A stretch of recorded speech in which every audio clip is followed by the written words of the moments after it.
Imagine que tu as un symptôme bizarre, genre tu te mets à pleurer sans savoir pourquoi, et tu vas voir un médecin. Au 19e siècle, ce médecin, il allait chercher une lésion dans ton cerveau.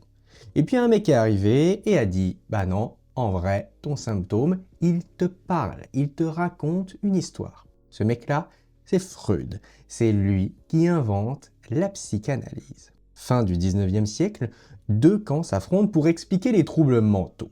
D'un côté, l'organicisme qui cherche une lésion neurologique, et de l'autre, la perspective psychogénétique qui voit la source des souffrances dans l'histoire psychique du sujet.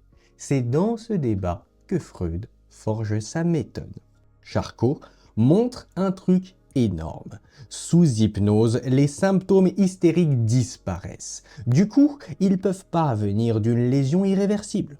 Breuer s'appuie là-dessus pour développer la méthode cathartique et Freud, à partir de cette base, va élaborer progressivement la psychanalyse. Alors, c'est quoi exactement la méthode cathartique?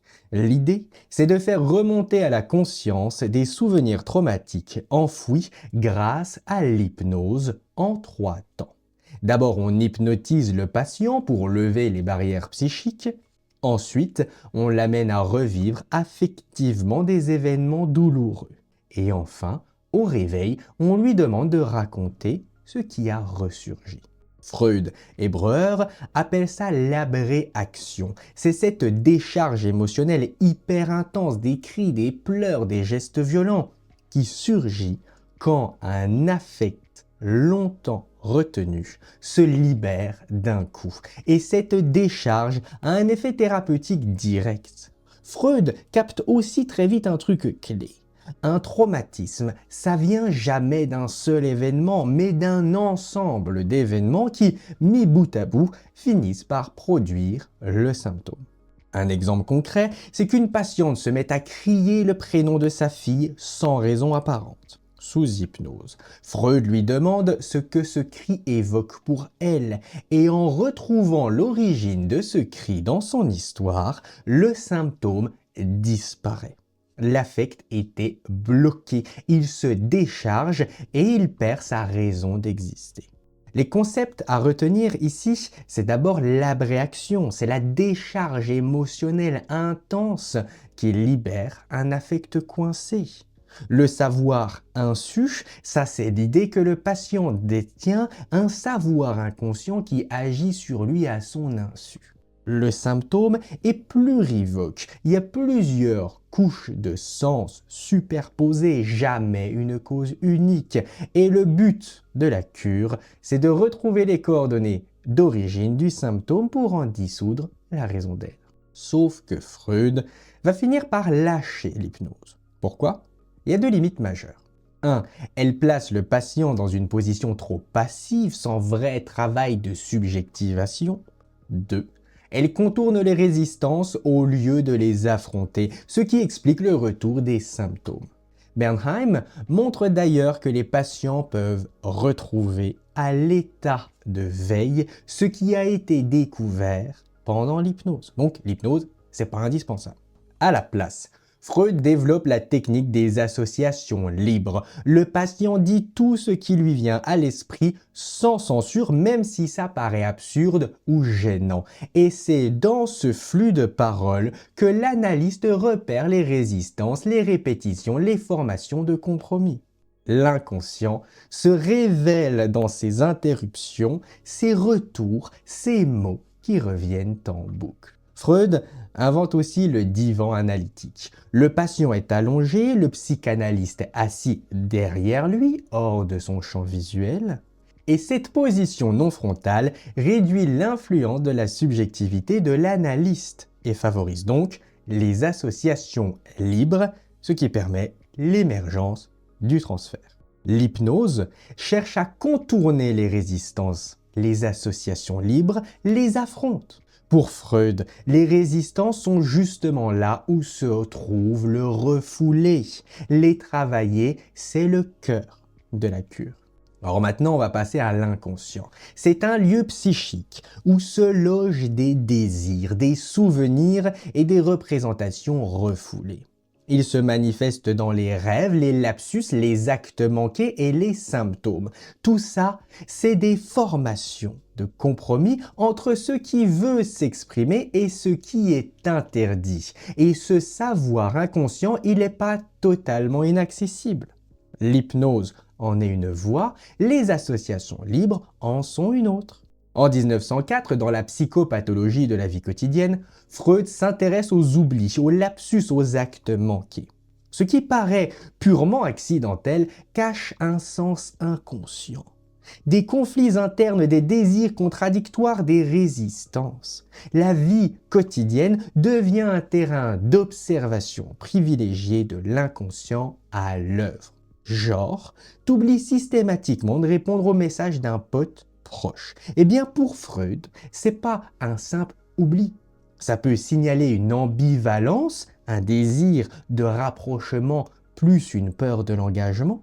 Et de même, si t'appelles ton prof maman, ça révèle pour lui quelque chose de ton rapport à l'autorité.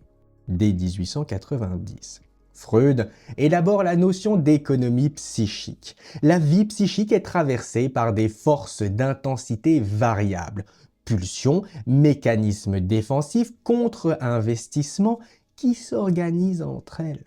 La résistance, c'est le mécanisme par lequel le sujet empêche l'accès à certains contenus inconscients dont l'émergence provoquerait du déplaisir. Le refoulement, lui, maintient certains contenus hors de la conscience, mais il reste actif et se manifeste sous forme de symptômes, de rêves, de lapsus. L'affect qui peut pas s'exprimer librement reste bloqué et cherche une autre voie. Il se transforme en symptôme, notamment dans l'hystérie où le corps devient le théâtre de ce qui peut pas se dire. Et là, ça devient intéressant. En 1920, Freud avance l'idée que le symptôme est aussi une modalité de jouissance. Le sujet tire, malgré lui, un certain bénéfice de son symptôme. C'est ce qui le rend si tenace. Il anticipe ainsi la pulsion de mort au-delà du principe de plaisir qui pousse à répéter des expériences douloureuses. L'amnésie infantile, elle, est une conséquence directe du refoulement. On passe au rêve. En 1904, Freud soutient que le rêve est la réalisation hallucinatoire d'un désir. Il met en scène de manière déguisée un désir inconscient. Entre l'inconscient et le rêve, la censure filtre et déforme les contenus inconscients par deux grands mécanismes. Le déplacement transfère l'accent d'un élément important vers un détail secondaire. La condensation, elle, fusionne plusieurs éléments en un seul. L'interprétation du rêve, du coup, consiste à déplier ces déplacements et condensations pour retrouver les éléments latents, les pensées et désirs cachés derrière le contenu manifeste. Freud précise même que le rêve doit être raconté 2 fois pour repérer les modifications introduites par l'inconscient entre les deux versions. Exemple, tu rates un examen en arrivant nu dans la salle. Le contenu latent possible, c'est que la peur de l'échec, le sentiment de vulnérabilité, le rapport au regard des autres.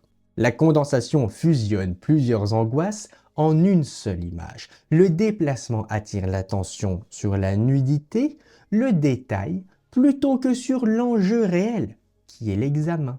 En 1938, Freud change encore d'angle. Il abandonne l'idée d'une simple interprétation qui dévoilerait un sens caché. Il propose plutôt la notion de construction, une fiction cohérente élaborée par l'analyste à partir du matériel du patient.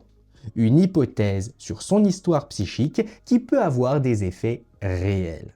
Il ne s'agit plus de découvrir une vérité enfouie, mais de construire avec le patient une version de son histoire qui lui permet de se transformer.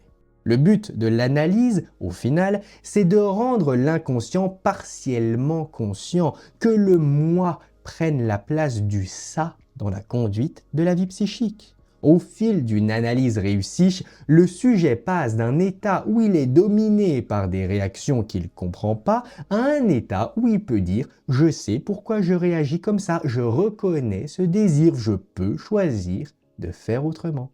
Attention, il ne faut pas confondre catharsis et psychanalyse. La méthode cathartique vise à soulager en déchargeant un affect bloqué. La psychanalyse, elle, cherche à comprendre la dynamique psychique qui sous-tend le symptôme. La disparition du symptôme, c'est qu'une conséquence, pas le but direct. Un soulagement sans compréhension, c'est un retour quasi garanti du symptôme sous une autre forme.